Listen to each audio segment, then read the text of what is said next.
चलिए तो नमस्कार दोस्तों, स्वागत है आपका आज की इस नई वीडियो पे। आज के इस वीडियो में हम देखेंगे आपके, जैसा कि एक वीडियो मैंने आपको इससे पहले दी है, और आज की वीडियो में देखेंगे हम आपके एसएससी जीडी में जो पीवाईक्यू क्वेश्चन पूछे गए हैं। यहाँ पर आप देख सकते हैं कि ये क्वेश्चन आपके एसएससी जीडी के 20 फरवरी वाले 2024 की सेकंड शिफ्ट में पूछा हुआ क्वेश्चन है।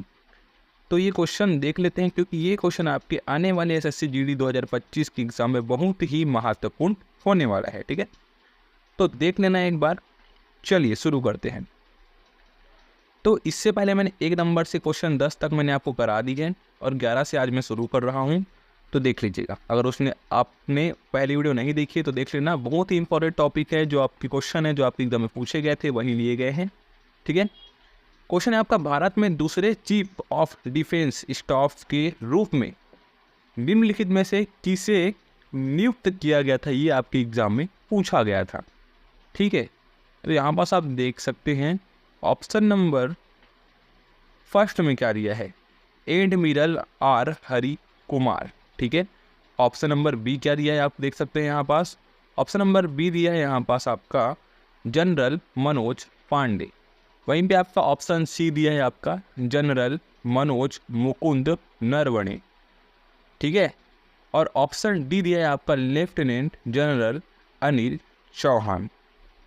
तो देखिए इसका जो कि आंसर है वो हो जाएगा आपका आंसर नंबर डी, जो मैंने आपको भी बताया। ठीक है, अनिल चौहान जो कि थे, है ना, वो आपका आंसर क्या हो जाएगा, सही हो जाएगा। कि इन्होंने, है ना, इनको सीडीएस का पद 2019 में मिला था, है ना, और किसकी अध्यक्षता हुई थी, तो यहाँ पास डीबी सेकटकर। ठीक है, सेकटकर की यहाँ पास अध्यक्षता में बिना गया। ठीक है, चलिए एक क्वेश्चन है आपका यहाँ पास, निम्नलिखित में से किस शब्द का संबंध क्रिकेट से नहीं है, ये पूछ लिया गया था आपके एग्जाम में। तो यहाँ पास याद रखेंगे ईगल और बास्केट, है ना, तो इन दोनों का जो संबंध है ना वो क्या है, क्रिकेट से नहीं है। ठीक है, और इसका संबंध जो कि है वो आप याद रखेंगे गोल्फ से संबंध है आपका, है ना, याद रखेंगे यहाँ पास। तो आंसर नंबर डी इसका राइट आंसर हो जाएगा। एक क्वेश्चन है आपका, भारतीय खिलाड़ी लिएंडर पेस कौन सा खेल खेलते हैं, ये पूछ लिया गया था आपके एग्जाम में।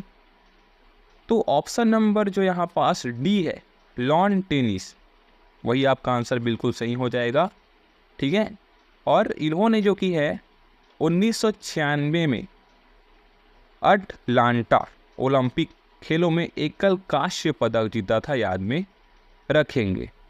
ठीक है, चलिए क्वेश्चन नंबर 14 क्या कहता है कि खालिस्तान बुंदेलखंड क्षेत्र की एक जीवंत नृत्य शैली है, इसका प्रदर्शन मृदंग की, क्या लिखा है यहाँ पास, मृदंग की थाप से शुरू होता है और धीरे धीरे गद्य और काव्यात्मक संवादों के साथ गति पकड़ता है। देख सकते हैं यहाँ पर ये थर्ड शिफ्ट का क्वेश्चन है आपके, जो पहले दिन एग्जाम हुआ था उसका। तो इसका जो कि आंसर है वो हो जाएगा आपका स्वांग।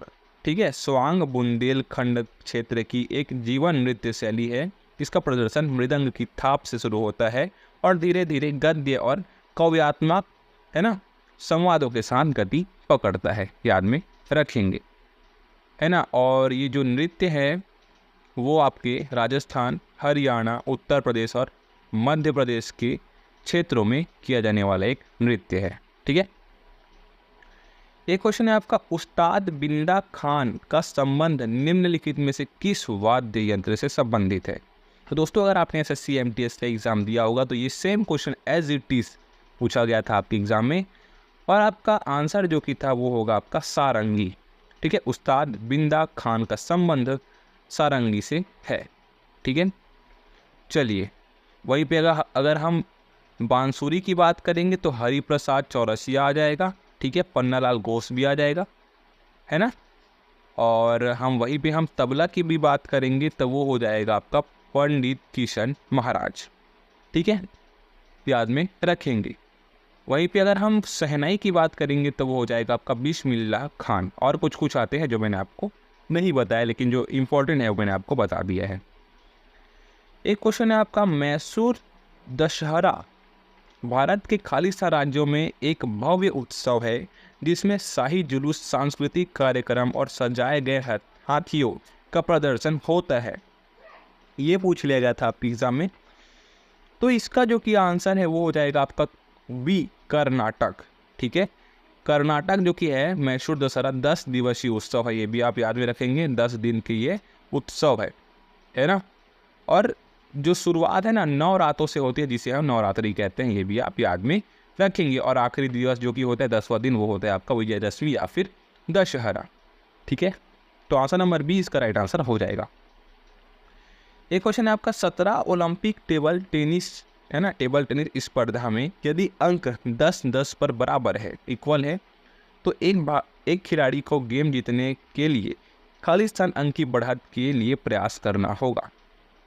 तो जब हम क्या करते हैं, ये चीज़ें बराबर हो जाती है ना, तो यहाँ पास क्या होगा कि उसको क्या है, 2 अंक की बढ़त के लिए प्रयास करना होता है। तो आंसर नंबर ए इसका राइट आंसर हो जाएगा।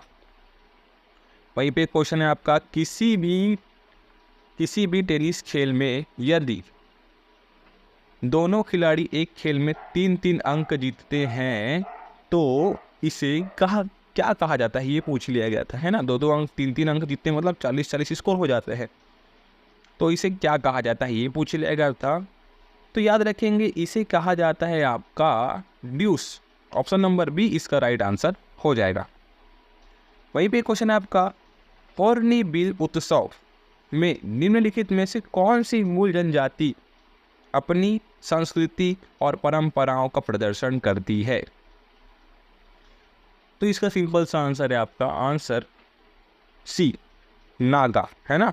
नागा जो कि जनजाति है वो क्या करती है, अपनी संस्कृति और परंपराओं का प्रदर्शन करती है। याद रखेंगे, ये पहले दिन की 4th शिफ्ट का क्वेश्चन है। चलिए, आज का लास्ट क्वेश्चन है आपका, मुंडारी नृत्य का संबंध निम्नलिखित में से किस राज्य से है, ये पूछ लिया गया था आपके एग्जाम में।